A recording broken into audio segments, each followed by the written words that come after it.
তাকে আবার উন্নয়নের সুযোগ করে দেব। আমাদের মধ্যে ইতিমধ্যেই উপস্থিত হয়েছেন, আমরা বলেছিলাম আমাদের মধ্যে উপস্থিত হবেন আমাদের প্রিয় দিদি, দুবার যিনি আমাদের দল থেকে নির্বাচিত সাংসদ হয়েছেন, তৃতীয়বারের জন্য 3 বার সাংসদ হয়েছেন, আবার তিনি প্রতিদ্বন্দ্বিতা করতে চলেছেন। মা মাটি মানুষের আশীর্বাদ নিয়ে আমরা তাকে পেয়েছি। উনি অত্যন্ত সুন্দরভাবে বলতে পারেন, বক্তব্য রাখতে পারেন। আমরা গজাপোয়ালি অঞ্চলের পক্ষ থেকে আমাদের দিদিকে বরণ করে নিচ্ছি।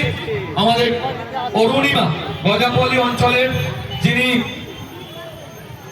আমাদের মহিলা নেত্রী, গজাপোয়ালি, রানিয়া এবং বুরুল 3টি অঞ্চলে যিনি মহিলা সভানেত্রী অরুণিমা ঘোষ এবং শম্পা মাইতি সহ আমাদের বুরুল গ্রাম পঞ্চায়েতের প্রধান, গজাপোয়ালি গ্রাম পঞ্চায়েতের প্রধান সহ আমাদের দিদি ভাইরা সবাই বরণ করে নিচ্ছেন আমাদের প্রিয় দিদি শতাব্দী রায়কে।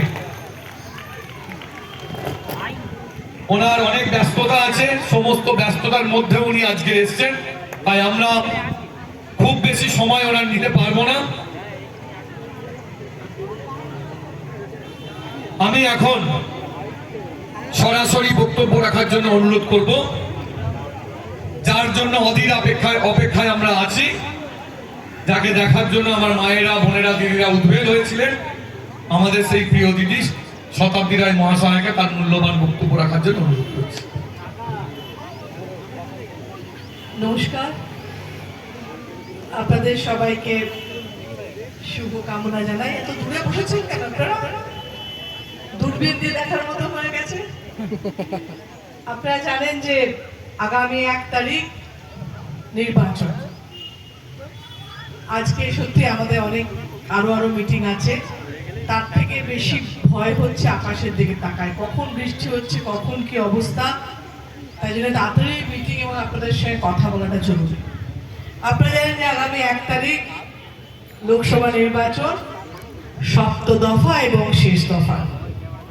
সেই দফায় আমাদের এখানকার প্রার্থী অভিষেক বন্দ্যোপাধ্যায়, তাকে ভোট দিয়ে এই আবেদন করতে আপনাদের কাছে এসেছে।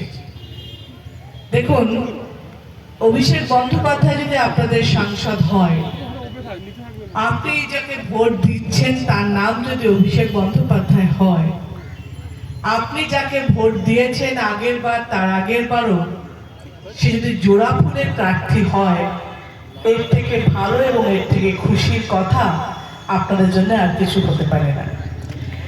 কারণ আমরা বিশ্বাস করি মমতা ব্যানার্জি কাজ করেন। এই বিশ্বাস আমাদের এই জন্য